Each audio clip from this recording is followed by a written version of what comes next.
Ladies and gentlemen, please rise for honors to our national colors.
Ladies and gentlemen, please be seated.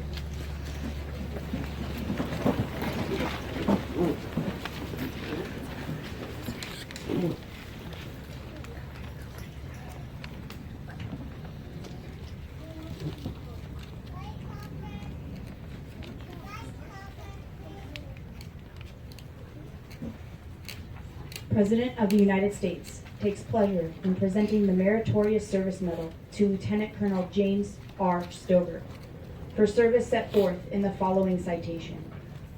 Outstanding meritorious achievement while serving as Commanding Officer, Combat Logistics Battalion 15, Headquarters Regiment, 1st Marine Logistics Group, from February 2016 to May 2018.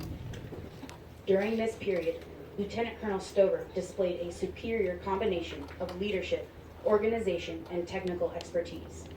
His professionalism and determination for mission accomplishment were pivotal to the success of the 15th Marine Expeditionary Unit during the Western Pacific 17 TAC 2 deployment.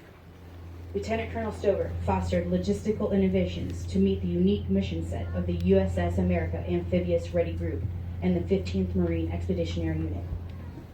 His forward-thinking, attention to detail, and engaged leadership in all aspects of planning and execution enabled the battalion to consistently surpass all expectations. His foresight, leadership, and planning resulted in the 15th Marine Expeditionary Unit's ability to provide combat service support to Operation Inherent Resolve, Operation Odyssey Resolve, and bilateral training in Djibouti, India, and the United Arab Emirates.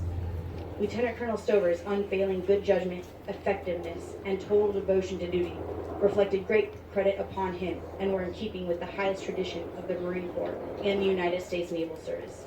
For the President, signed S.D. Skalenka, Brigadier General, United States Marine Corps, Commanding General, 1st Marine Logistics Group.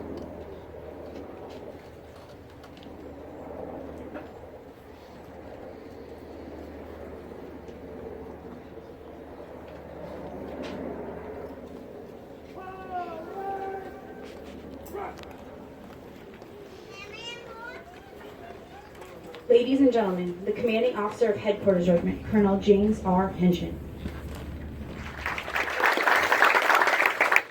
Ladies and gentlemen, just thank you for attending today's ceremony, where it really is a culmination of 28 months in command. And thinking about 28 months ago, it's nice to hear the band. You always hope there's one at the end. There were times and challenges throughout where I think we all wondered, would this day ever get here? It's great, and it's great that it's here. General Skalenka, sir, thank you for the opportunity to come out here and witness the ceremony with us. Thank you for the opportunity to command CLB-15 under your leadership for the past year. And Sir Major Travis, you gentlemen, it's just been a pleasure to serve underneath your leadership for the past year. Thank you so much. Colonel Clearfield, sir, thank you for the opportunity, the vision, the leadership you had while we were chopped with you and deployed with you. So your vision, your leadership, and just the the performance you demanded from us just set us, at a top tier performance. So thank you so much, sir, for everything you did while we were deployed and underneath the leadership of you and Sergeant Major Campbell. Thank you. Colonel Lynch and sir, thank you for being a reviewing officer today. I appreciate those kind words. My mother is here, and I look at my mother-in-law. I think those are all words that they are proud of, but my father's skeptical of. Thank you for the opportunity to command one of the finest battalions in the Marine Corps underneath your leadership. And between yourself and Sergeant Major Rees, during both of your tenures up there, it's just been a true privilege to serve underneath both you gentlemen. So thank you. There's a couple organizations: the VFW Post 7766, USO Camp Pendleton, and Saddleback Church. Just three phenomenal organizations just provide a wealth of resources to not just this battalion here, to a lot of units within the MLG. And I'd just like to thank them for their support, their continued support, and everything they've done in the past and everything you're going to do in the future, not only this battalion, but to other Marines and sailors within 1 month from 1st MLG.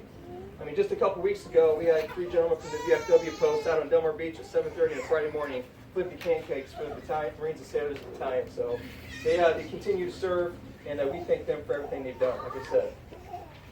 I have two mentors in the crowd, retired Colonel Mike Frazier, retired Lieutenant Colonel Mike Grice. Colonel Frazier, thank you for your words of confidence prior to this. Definitely right on cue. But when Second Lieutenant Stover checked in 2nd Battalion 11th Marines back in fall of 1999, these two gentlemen were my first experience with Marine Corps leadership. So they took this single logistician in artillery battalion, took me under their wing, and showed me the ways of what a logistician should be. And not only what a logistician should be, but a Marine Corps leader, an officer. And gentlemen, it's no doubt in my mind that because I stand here today is because the mentorship, leadership you all provided to this young second lieutenant's first experience in the Fleet Marine Corps. So thank you so much. Right. And of course, you can't have a ceremony without a band.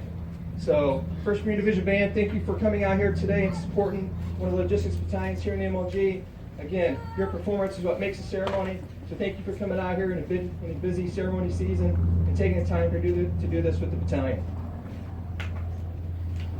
So back in 49 BC, Julius Caesar, he heads north towards northern Italy and reaches the river. And he's told that if he crosses this river, it's going to be an act of treason and a declaration of war to the Roman Senate. So what's he do? He crosses that river. And knowing that, he crossed that river, he knows that he committed treason. Well, the river is called the Rubicon. Rubicon is what this battalion accepts as its call sign. And by doing that and crossing the Rubicon, you're committed to a course of action that you cannot return from. A revocable commitment towards what's in front of you with no turning back. And that's what this battalion did.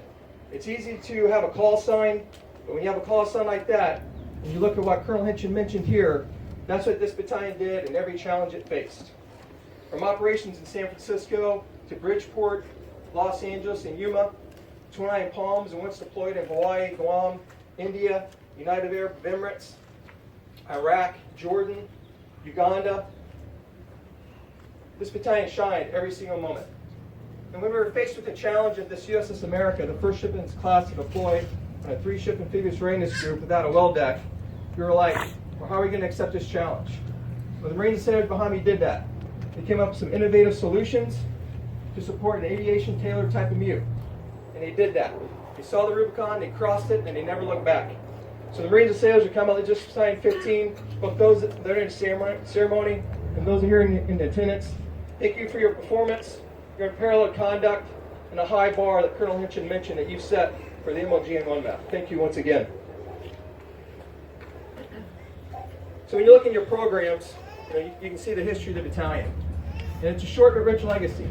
As a dedicated combat logistics battalion that deploys every 1.5 to 2 years on a 3-ship ARG across the Pacific, over to the Indian Ocean, dozen nations bidding in the Middle East, it comes back. That's a huge commitment. It's a huge commitment. And we talk about crossing the Rubicon. When you look back at fiscal year 17 and add 4 months onto that, which takes us up to the end of our deployment, that was a total of 16 months. Out of those 16 months, 484 days, this battalion was away from our families and home station for 338 of those. It's 68% of that time out of 16 months. So when you talk about dedication, you talk about committing to a course of action you can't turn back from, the Marines and sailors standing out here before you, and those over here on your left-hand side are the ones that did that. And again, I can't say enough. I can't say thank you enough. Words say so little to everything you've done for this battalion, what you continue to do to this battalion, and what you've done for the 1st MLG, so thank you. You know, Josh, we've got to spend the past 2 weeks together, and it's been a real honor. When I think about coming to this battalion when I was a captain, I checked in. I didn't have a turnover, but what I was left with was a very good account of motor transport, landing support equipment, and people, good accountability. Well, the person I replaced there was Josh Anderson. So even though you didn't leave me a turnover, you had a very good account. So I appreciate that. And him and I actually go all the way back to Alpha Company in 1999. Separate platoons, but nonetheless, from there we transitioned over to log school together, where he was actually the honor graduate. Probably doesn't mention that, but it was the honor graduate of our log class. So when you talk about the right person for the right job, you're the man for it. So over the past 2 weeks, it's been a true pleasure having a good turnover with you, getting to meet Lisa and the kids. And it's I just want to say thank you for the past 2 weeks and your commitment to that turnover. I promise that if we didn't turn a stone, every stone was unturned. Sir, I promise you there's no blemishes that I know about. And I just wish you the best of luck, and Lisa the best of luck, and the kids the best of luck with your future command here. Often at the top, it gets very, very lonely, and they talk about having a triad. You know, a triad. Typically, that's the CO, the Sergeant Major, and your XO. Well, I kind of like to say that we had a quad up there at the top, because I added our OPSO into that. And 2 gentlemen I'd like to call out and thank you is Major Baltazar, today's Commander of Troops, my XO, my former XO, and Major Steinfeld is my former OPSO. So you gentlemen took Commander's intent, you applied it and drove this battalion. You drove the training, you drove the operations, you drove the administrative requirements, and you really took this battalion beyond the Rubicon. So thank you, gentlemen, and thank you, Heidi, and thank you, Jamie, for your husbands. I'm looking for you. There they are. Thank you, ladies, for your husbands' devotion, for keeping the home fire going, and just letting them to commit everything they could to the battalion during this time frame. So thank you, ladies, for that. 28 months is a long time in command. And but when you have 27 and a half of that, with your right-hand man, like Sergeant Major Necco, there he is, Sergeant Major Necco. So the first time we met was over here at the 22 area chow hall, and we hadn't come to the battalion yet, but we thought it was a good opportunity to meet, talk about the way ahead. I handed him this command philosophy I had written. I was very, very proud of it. It came back. I might have gotten a 37% on it. I still have it. But we didn't know what we were getting into at the time. But every challenge we faced, every surprise we had, we handled together. So between all the closed-door conversations we had, the battlefield circulations, and all those times aboard the USS Pearl Harbor and ashore, you were there to guide me, mentor me, and lead me. And you've got a very, very strong division background. But now we like to think that you're a logistician because of everything you've come here and learned. And when you go to your next unit, you're going to be a dangerous weapon for that next GCE unit. So Sergeant Major, thank you for everything you've done here, not just for me, but for the Marines and Sailors, because it was great to have you here in this battalion, and the Marines and Sailors of it, as well as I am, are a much better person, a much better unit as a result of you. So thank you. And Liz and the kids, I'd like to thank you as well, just for let me have Sergeant Major as my right-hand man. So thank you everything for keeping the 4 kids at home, continue to educate them, and allowing him to help me guide and run this battalion. So thank you, Liz. I'd like to thank my family who made it all the way out here. So my dad, Vic, and my in-laws, Dave and Charlene, my brother-in-law, Bruce, Kelly, my sister-in-law, and their 3 kids, my brother, Shane, Colonel Stover. Thank you all for coming out here all the way from Illinois. Now it's sunny California, and like earlier. But thank you for coming out here, and thank you for keeping the hometown going, and the support to Angie and the kids while I was gone. So just thank you for coming out here, investing that time and money, and to come out here and sharing in this moment with us. So thank you. And lastly, Angie and the kids, Kylie, Michaela, McKenzie. So thank you, young ladies, for everything you've done for your dad.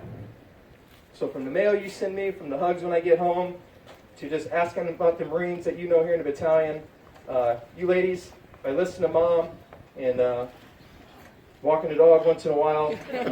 You kept home ready for me to come there. And whether I came home late, I came home after a few weeks, a month, or 7 months, you were always there with a hug awaiting me. So thank you, ladies, for everything. I'm just so proud to be your father and love you so much. So thank you for everything you do and will continue to do. The next year is going to be a lot better, I promise. I promise. And when you've got kids who find out like 2 weeks ago when we're in the car, like, Dad, you're leaving CLB-15? And you just have this look of sadness on their face and a tear. I mean, you talk about a big family commitment to that. So, ladies, thank you. Lastly, Angie, I think that if we could apply and get paid for all the miles and hours you put here into the battalion, supporting the family readiness events, and bringing the Sailors Battalion, we could probably be retiring today. Pretty darn well. So your undaunted commitment and your sheer devotion to the battalion. Thank you so much. But also thank you for everything you've done to me. Your words of wisdom, sometimes harsh, guided me very well and made me say the things that I should say and made me think twice about the things I shouldn't say. So thank you for all that at home. And I just, I love you and thank you for everything. And the next year is going to be very, very good. And although we may have had Colonel Hitchin fooled, the stress in the Stover household was very, very high. I actually peaked at several moments over the past few weeks. So. But may God continue to bless the U.S. Marine Corps, United States Naval Service, and Combat Logistics Battalion 15. I wish fair winds and following seas to the battalion as Lieutenant Colonel Josh Anderson assumes command. So thank you very much. Yeah.